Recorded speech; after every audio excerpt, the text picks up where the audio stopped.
Good morning, welcome. Mr. Loria's online class. This is Narrative of the Life of Frederick Douglass, Chapter 5. Very important chapter, big chapter.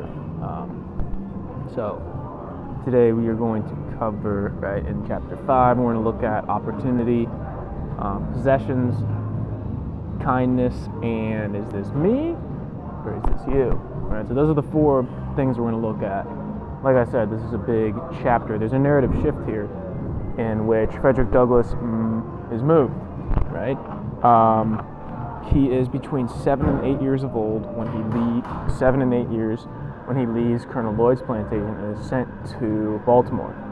And he is sent there to, be working for, another family member, right? So he's sent to Baltimore, right? He's chosen from the plantation and sent there. And it's a tremendous opportunity, right? He says he leaves with joy, he gets kind of cleaned up, right? They want to make him presentable for like the city. This is big, right? And interesting to note, right? Still talking about opportunity. He talks about, right, pride of appearance, right? There's a paragraph that starts, the ties that bind ordinary children to their homes were all suspended in my case. I found no severe trial in my departure. So, remember we talked about earlier, like you separate family and that affects you here. So you're saying, listen, when I left, I wasn't like sad about leaving this place. I had no ties to it, no strong emotional ties. And that's negative. And then he flips over and he says, listen, I looked for home elsewhere. This is in the same paragraph. And was confident, right?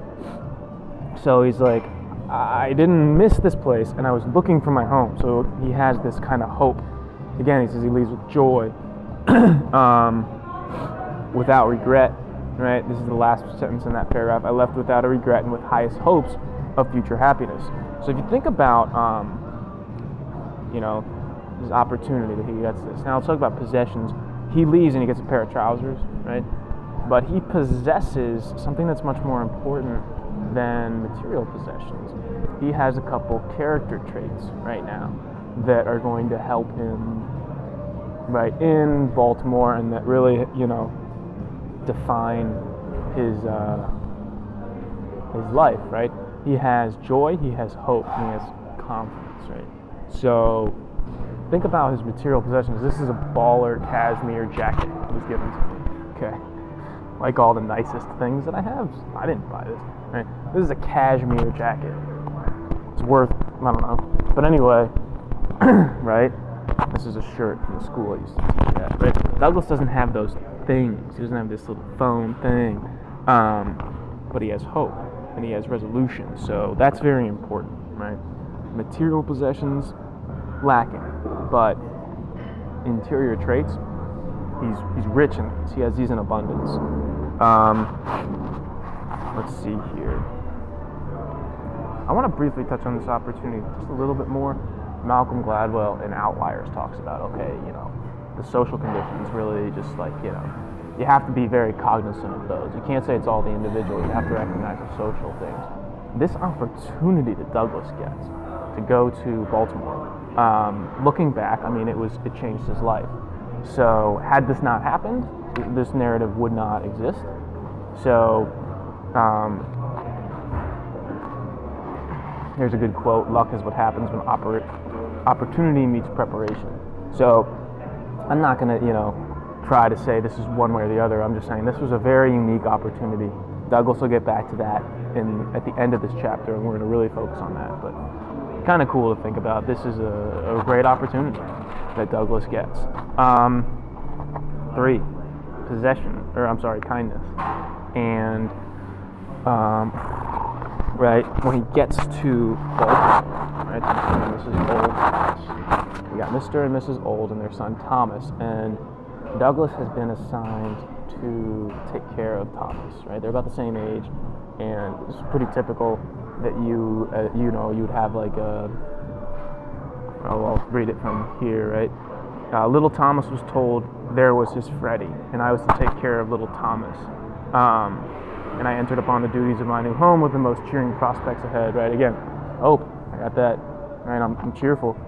He's almost like being assigned, like, this is your puppy, this is your toy. Hey, Thomas, this is your Freddie, your little kind of plaything. So Thomas and Frederick Douglass are matched up. And what strikes Douglass the most about Baltimore, and he does kind of talk about, this is the first large town, right? This is so impressive. It's even more impressive than the Great House Farm, to which date is the most impressive thing that he's known. But what strikes him the most, and I wonder if you caught this, I hope you did, was when he meets his new family, right? He says, I wish I could describe the rapture that flashed through my soul as I beheld it.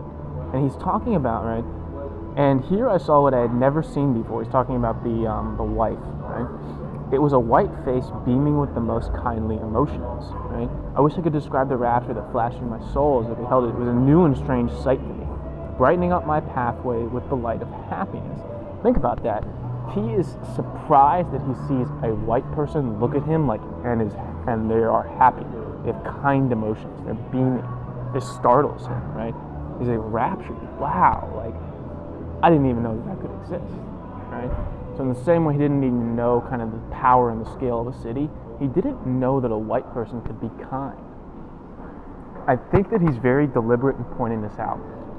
Up to this point, we're going to get to this more in the next chapter, the Alds have not had a slave, right? They haven't been tarnished by slavery, right? So this is Miss Old, brand new. She's new to the whole slavery thing, and you'll see she makes some rookie mistakes. And one of those is just showing kindness, and that strikes Douglass, right? As he's assigned to this family. That's very interesting to think about, kindness. So, let's get to the fourth point. This is a complex point. Is it me, or is it you, right? Is this opportunity? Is this fate? Something else, right?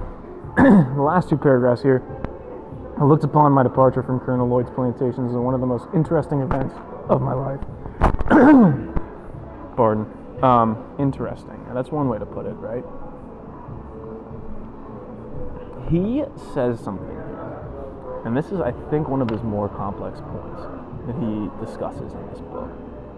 And I'm not going to get into all of it right now, but Douglass's relationship with religion is extremely complex. He says that this event, being sent to the Lloyds, was the first plain manifestation of that kind providence which has since attended me and marked my life with so many favors, right? He's saying this is providence, it was the hand of God intervening and putting me into Baltimore. This is what he's saying vocally, right? But then look at the next paragraph. The last paragraph is fascinating in chapter 5. This might be, deemed superstitious if I'm telling you this. This was like God putting me there, right? But, this is one of my favorite quotes in the book. This brings up a very unique character trait that Douglass possesses that not everyone does. And it also contrasts against the whole, this was providence, right? He says, I'm going to tell you that this was God putting me there, and I don't care what you think because, quote, right, I prefer to be true to myself even at the hazard of incurring the ridicule of others, rather than to be false and incur my own abhorrence. A very important sentence. I prefer to be true to myself, even at the hazard of incurring the ridicule of others, rather than be false and incur my own abhorrence. He says, I am going to do what is right here. We're talking about resolution and confidence, like self-resolution, but not like without delusion, right? So he's saying, I will be true to my inner impulses, my inner compass, my true self, right? Even at incurring the ridicule, even if others think it's ridiculous, right? Because I would rather other people think it's ridiculous than lie to myself, right? Because I hate that. So it's very tongue-in-cheek right here. Notice that. He's saying, this is God. God put me there. And at the same time, he's saying, you know what? This is me. I'm going to do this. I'm true to myself, right? You got that kind of contrast, and start to look for that. But it's a very, very interesting point. Very few people possess that trait of that resolution, that confidence in their own actions, that this is the right thing. It doesn't matter what other people think. So Very interesting. Chapter 5, huge chapter. Chapter 6 is also awesome. It's where, we're getting into the meat of it now, which is the more complex story behind the narrative. So yeah, that was chapter 5.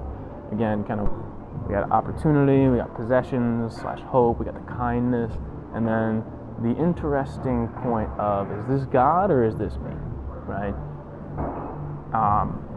Douglas, I think, is saying one thing and meaning another. So that's chapter 5. Again, if you have any questions, comments, concerns, thoughts on life, theories on everything, send an email, and pleasure having you.